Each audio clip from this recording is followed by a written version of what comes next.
আমি বলবো কোনো বৃহত্তর জনগোষ্ঠী সংশ্লিষ্ট হয় না, কিন্তু সুযোগ সন্ধানী লোক থাকে, আমরা তাদেরকে সুযোগ সন্ধানে দুর্বৃত্তই করে থাকবো।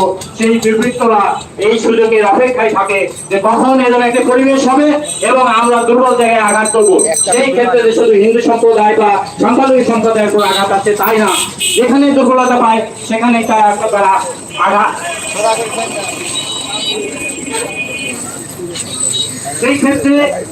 সেই ক্ষেত্রে আমাদের চিন্তা ভাবনা, সেই চিন্তা ভাবনাটাকে আমরা আজকে এই ক্ষুদ্র পরিসর হলেও এর মধ্যে দিয়ে আমরা প্রতিফলন ঘটানোর চেষ্টা করব। সেই পরিস্থিতি হচ্ছে যে আজকে আমরা দেখতেছি যে সংবিধান আমাদের যে বর্তমানে যিনি রাষ্ট্রপ্রধান হয়েছেন ডক্টর মোহাম্মদ ইউনূস দ্বিধাহীন কণ্ঠে উনি ঘোষণা করেছেন যে সংবিধানে তো সব অধিকারই দেওয়া আছে, শুধু এটি বাস্তবায়ন রাজিনামা তৈরি করেছি। সেই সঙ্গে আমরা যারা সংখ্যালঘুরা আজকে পথে নেমে এসেছি, আমাদের এখানকার যে বৃহত্তর জনগোষ্ঠী অন্যান্য ভাইরা আছে যারা আমাদের সুরক্ষা দিয়েছে, আমরা সেই ক্ষেত্রে আমরা যে বিষয়টি এখানে তুলে ধরতে চাই, আজকে সারা পৃথিবীর ইতিহাসে যদি আমরা যারা কিছু শিক্ষিত জনগোষ্ঠী আছে আমরা দেখে থাকি, সেই ইতিহাসে আমরা দেখছি যে সমস্ত পৃথিবীর সকল দেশেই এই সংখ্যালঘু যে দৃষ্টিকোণ থেকে হোক এই সমস্যাটি রয়েছে। আমরা যদি দেখতে চাই যে রাষ্ট্রযন্ত্র যদি দুর্বৃত্তায়ন করে তার পরিণতি কি হয়, আমরা আমাদের দেশে সেই সম্পর্ক ঘটতেছি।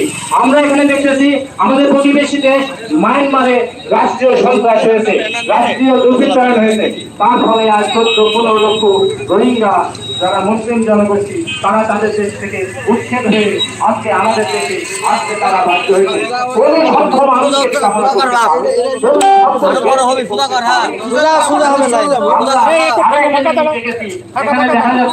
আমরা যেহেতু বলতেছি আমরা ধর্ম বর্ণ গোত্রের ঊর্ধ্বে, আজকে আমরা মধ্যপ্রাচ্যে কি দেখতে পাচ্ছি, আজকে একটি সন্ত্রাসী রাষ্ট্র ইসরায়েল সেখানে গাজার নিরীহ শান্তিপ্রিয় মানুষের উপর যে নির্মম অত্যাচার করতেছে, সেটা যদি কোনো সভ্য মানুষ সুস্থ মস্তিষ্কের মানুষ হয় তাহলে কখনোই এটা মেনে নিতে পারে না।